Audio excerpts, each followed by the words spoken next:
देश का विकास ग्रामीणों से ही होना तय है, ऐसा मैं नहीं बल्कि अर्थशास्त्रियों ने साफ साफ स्पष्ट किया है। उत्तर प्रदेश में फिर से विधानसभा चुनाव होने वाले हैं। ऐसे में आज हम चरवा में मौजूद हैं, जहां पे एक बाजार लगी हुई है। नमस्कार, मैं शिबू खान। वीटीवी इंडिया के दर्शकों का बहुत बहुत स्वागत एवं आभार। वीटीवी इंडिया की टीम आज ग्रामीण चौपाल हेतु पहुंच चुकी है चरवा में। चरवा की ये बाजार है। हम अपने कैमरा पर्सन साथी से निवेदन करें कि बाजार दिखाई जाए कि ये असली भारत है, यहाँ बसता है असली भारत। यहीं से निकलता है छोटा से छोटा और बड़े से बड़ा व्यवसाय भी। व्यवसाय की बात करें तो व्यवसाय से ही प्रदेश सरकार हो या सेंट्रल गवर्नमेंट उनको भी टैक्सेस देता है, जो कि हमारा जमीनी अन्नदाता होता है। लेकिन अन्नदाताओं की स्थिति आज ना तो किसी से छुपी है और हर जगह छपी भी है। चाहे दिल्ली का बॉर्डर रहा हो या खेत में आज भी धान लगाता हुआ किसान है, उसकी स्थिति किसी से भी छुपी नहीं है। इसी क्रम में हमारे साथ आज बहुत सारे क्षेत्रवासी हैं जो ग्रामीण अंचल से बिलोंग करते हैं। हम इनसे राय जानेंगे और इनसे चर्चा करेंगे कि उत्तर प्रदेश सरकार या केंद्र की योजनाओं का लाभ कितने प्रतिशत मिला है, और अगर योजनाओं का लाभ मिला है तो उसकी वास्तविकता सच्चाई क्या है। हम सबसे पहले एक युवा साथी को जोड़ते हैं और जानते हैं इनकी राय। जी, अपना परिचय देते हुए बताएं। मैं ब्रिजमोहन पांडे चरवा चायल कौशाम्बी से। मैं किसान भाइयों के हित में एक बात रखना चाहता हूँ कि सरकार चाहे जो भी रही हो उससे मुझसे मतलब नहीं है, लेकिन जो भी सरकार आती किसान के हित में कोई कार्य नहीं करती। किसान अपने सामान का कोई मूल्य अपने से नहीं तय करता, स्वयं सरकार तय करती है। अगर यही मूल्य सरकार के बजाय किसान तय करे, चाहे धान हो गेहूं हो कुछ भी हो, पैदा करता है, लागत क्या लग रही है और मिल क्या रहा है। कहीं बेचने जाओ वहां बिक नहीं रहा, धांधलेबाजी ये सब वगैरह वगैरह। लेकिन आज के डेट में अगर कुछ भी है तो किसान है, लेकिन किसान के हित में कोई सोचने वाला कोई सरकार नहीं है। अगर लागत लग रही खेत में 10,000 रुपया तो वापसी हो रहा है 8,000 रुपया। धान बिक रहा है कुछ रेट, लागत आ रही है कुछ, जुताई 1,000 रुपया हो गई है और बुआई क्या है, मजूर मिल नहीं रहे हैं। महंगाई 500 रुपया 400 रुपया मजूरी दी जा रही है, उसके बाद भी खेत की लागत के हिसाब से वापसी नहीं है।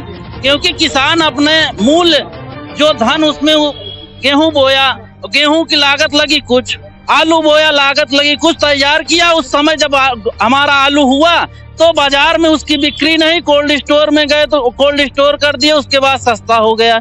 या गेहूं हुआ, जब हमारा गेहूं पैदा हुआ तब सस्ता हो गया, जब हमारे घर से गेहूं निकल गया तो गेहूं महंगा हो गया। आखिर बाजार में स्टॉक कर लेते हैं, व्यापारियों का लाभ होता है, किसानों को उसमें क्या लाभ है। अगर यही लाभ किसान रेट स्वयं तय करेगा तभी देश का कुछ हित तय है, नहीं तो अगर किसान धरातल। क्योंकि जैसा कि आप जानते हैं कि भारत एक कृषि प्रधान देश है। भारत की रीढ़ ही किसान और किसानी से ही तय होती है। लेकिन किसान, जिसे हम दूसरी भाषा में अन्नदाता बोलते हैं, उसकी स्थिति किसी से भी छुपी नहीं है। हमारे साथ दूसरे व्यापारी नेता या साथी जुड़ रहे हैं, हम इनसे भी जानते हैं इनकी राय। ठीक, कौन बता सकता है समस्याओं पर अपनी बात कौन रख सकता है? आप आइए आइए जी, नीचे कर ये छोड़िए, अपना नाम बताएं और समस्या है। अतुल कुमार यादव, जलीलपुर।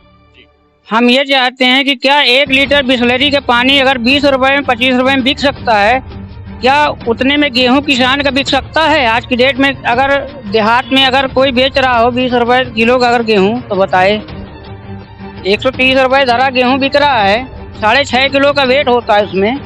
आप बताइए, क्या पानी से किसान की जो है पसीने मिट्टी की कमाई, पसीने की कमाई, क्या गेहूं की वैल्यूएशन इतना डाउन हो गई कि पानी से भी सस्ता गेहूं हो गया? बताइए आप। ये तो जिस तरीके से किसान भाई ने एक बहुत ही बड़ा सवाल उठाया है, सवाल सरकार के नीतियों पर है, सवाल प्लानिंग पर है, सवाल तमाम तरीकों के विकास की मुख्य धाराएं पर रही हूँ। सरकारें आती रही हैं, सरकारें जाती रही हैं, सरकार किसानों से वोट लेती है। सरकार जब भी आती है तमाम तरीके के वादे होते हैं, लेकिन वोट लेने के बाद नहीं मिलता है तो योजनाओं का लाभ। ऐसे में हमारे साथ एक अन्य साथी हम इन्हें भी जोड़ते हैं और जानते हैं क्या है वास्तविकता। सामने देखिए, अपना परिचय देते। मैं डीएन चौधरी चरवा खुर्द का रहने वाला हूँ। सरकार पूरी तरह से फेल है। सरकार ने जो वादा किया है अपने वादे पे खरी नहीं उतरी। सरकार अपने जो चुनाव में वादा करती है कि हम 2 करोड़ नौकरियां पूरे देश को देंगे, आज तक एक भी नौकरियां किसी को नहीं मिली हैं। और 15 लाख खाते में देने की बात कही थी, 15 लाख का 25 पैसा नहीं आया है।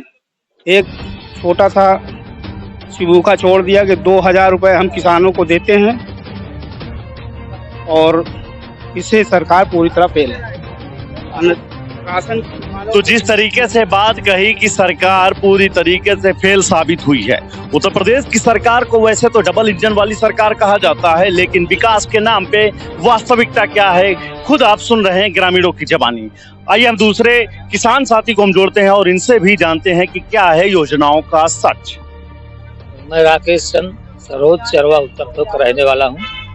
मेरी समस्या यह है, मेरा कहना है कि किसान भाइयों का अनाज औने पौने दाम में व्यापारी लोग खरीद करके अपना भंडारण पूरा कर देते हैं। जब किसान के घर से हमारा अनाज चला जाता है तो औने पौने दाम पर बेच करके महंगाई उसी में खड़ा करके बिल्डिंग खड़ा करते हैं व्यापारी लोग।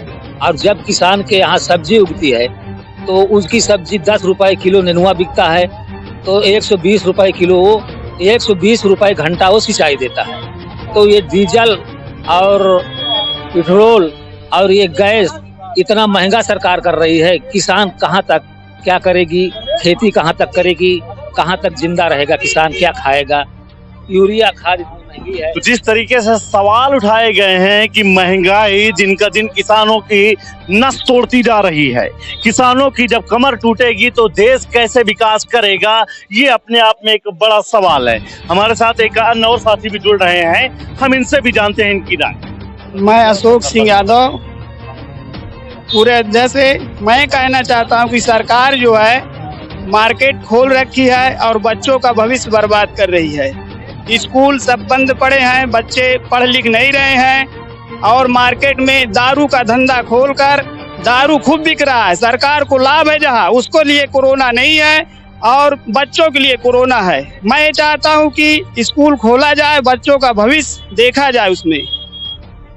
तो जिस तरीके से इन्होंने चिंता जताई बच्चों के भविष्य पर, विद्यालय बंद है, मधुशालाएं खुली हैं, कहीं ना कहीं एक बड़ा सवाल है शासन पर और प्रशासन पर। चूंकि देश का भविष्य ही जब घर में बंद रहेगा तो कैसे देश करेगा विकास। हम दूसरे साथी को भी जोड़ेंगे और उनसे हम जानेंगे राय और उनसे भी करेंगे हम बात। सामने देखिए, अपना पहले नाम बताएं फिर बताएं क्या। राजेंद्र सिंह बोल रहा हूँ। समस्या यह है वर्तमान में कि हम लोगों को हमारे बच्चे लोग न पढ़ पा रहे हैं, ना हम कृषि करते हैं उसमें अपनी लागत का उचित मूल्य पा रहे हैं। तो हमको ये बताना है कि हमारे जब तक हम लोगों की आवाज को शासन तक वहीं पहुंचेगा, ये माननीय मुख्यमंत्री जी होते हैं, बनते हैं, उन तक हमारी बात को कोई पहुंचा ही नहीं पाता है। जो जनप्रतिनिधि होते हैं उनके पास जो रिपोर्ट भेजते हैं वो सरासर गलत होती है। अगर मुख्यमंत्री महोदय जिसे मैं आशा करता हूं अगर हमारी बात वहां तक पहुंचे तो सीधा हम तक गांव की जनता से रूबरू हो और उनकी समस्याओं को जाने, तभी हम सब लोगों का उद्धार हो पाएगा। अन्यथा जो जनप्रतिनिधि यहाँ से चुनकर जाते हैं वो हमारी बातों को, हमारी समस्याओं को, हमारे बच्चों को, किसानों को के हित की बात नहीं करते हैं, केवल अपनी बात करते हैं और सब कुछ अच्छा बता देते हैं। मैं ये चाहता हूं कि इस समय स्कूल बंद पड़े हैं, बच्चों का भविष्य बिगड़ रहा है और जो बच्चे अच्छे पढ़ने में हैं उनके लिए सरकार अच्छी हो जाए। और ये प्राइवेट स्कूलों की जो फीस बढ़ी है, मैं माननीय मुख्यमंत्री जी से अनुरोध करूंगा कि ये प्राइवेट स्कूल को फीसें निर्धारित कर दें जिससे बच्चे वहां पर हम फीस दे सके। इस समय फीस बहुत अधिक ले रहे हैं, हम किसानों की आमदनी बहुत कम है। हमारी आमदनी पर अगर सरकार ध्यान देगी तो हम सब लोग आगे तरक्की करेंगे, देश आगे बढ़ेगा। अगर जब तक सरकार हम किसानों की समस्या को, किसानों की उपज का उचित मूल्य नहीं दे पाएगी, तब तक हम लोग कृषि करते हैं, उसमें लागत अधिक लगा देते हैं, आमदनी कम पाते हैं माननीय मुख्यमंत्री जी से हमारी अनुरोध है कि हमारी बात अगर सुने और समझें तो किसानों के और बच्चों को, किसान के बच्चों के लिए अच्छी से अच्छी योजनाएं का अमल करें और हमारी जनप्रतिनिधियों की बात पर न मान जाएं। अगर जनप्रतिनिधि सरासर झूठ बोलते हैं, जो भी हो, मैं ये चाहता हूँ कि तो जिस तरीके की पीड़ा इन्होंने अपनी बात रखी है, ये किसान भी हैं और एक अभिभावक भी हैं, क्योंकि दर्द है लेकिन मलहम नहीं मिल रहा है। सरकार को चाहिए कि ऐसे लोगों की आवाज को दबाना नहीं चाहिए और इन पे समाधान की ओर चलना चाहिए। हमारे साथ एक अन्य साथी हैं, हम इनसे भी जुड़ना चाहिए। राजेश कुमार पांडे, चरवा। सरकार ने जो कार्य अभी तक किया है वो सराहनीय कार्य किया है। आने वाले विधानसभा चुनाव में सरकार भारी बहुमत से जो है वो हमारे यहाँ से जीतेगी। तो जिस तरीके से भाजपा समर्थक ने अपनी बात रखी है कि योजनाओं का लाभ लोगों को पहुंचा है, सरकार पुनः बनाएंगे। खैर, हम सारी जो बातें हुई, चर्चाएं हुई, हम इसमें पुनः बस 30 सेकंड के अंदर आपसे जानना चाहते हैं कि आखिरकार ये जो सरकार के सिस्टम, जो भ्रष्ट तंत्र चल रहा है, इसके समाधान के लिए क्या राय है और मशवरा? जब तक कोई ठोस कदम नहीं उठाएगी सरकार, इस भ्रष्ट जो अधिकारी हैं, घूसखोर हैं, इस पे जब तक ठोस कानून नहीं आएगा कि अगर घूस लेते हुए या रोड चलते हुए चालान कट रहे हैं, पैसा जेब में जा रहा है, ये सब कहाँ का न्याय है? आप चेकिंग लगा दिए, सरकार का चेक पूरा, फिर पैसा सरकार के खाता में जाए ना। पेट्रोल का दाम कहाँ जा रहा है? 7वें आसमान में है। इसका क्या अर्थ है? कहाँ से आएगा? और फ्री में गल्ला क्यों बट रहा है? कहाँ भूखमरी है भाई? सब लोग शिक्षित हैं, मेहनत करते हैं, सब खाते हैं। जो फ्री के लेके उनको वो बना रहे हैं क्या? अकर्ता बोलते हैं ना, जो फ्री का गल्ला बांट के अकर्ता बना रहे हैं, मेहनती नहीं बना रहे हैं। जो लाता है फ्री के खा लेता है, घर में बैठा रहता है, वो अकर्ता है। तो जिस तरीके से आपने देखा, लोगों में आक्रोश है, लोगों में नाराजगी है। नाराजगी की वजह देश में बढ़ती महंगाई, बढ़ता भ्रष्टाचार, बड़ा सवाल है। ऐसे में अन्य साथी से भी हम जानेंगे कि आखिरकार इन मुद्दों पर इनसे भ्रष्टाचारियों से आखिरकार सरकार कैसे लड़े। मेरी अगर राय माने तो कहीं ना कहीं भ्रष्टाचार जो बढ़ रहा है उसमें कहीं ना कहीं सिस्टम का दोष है।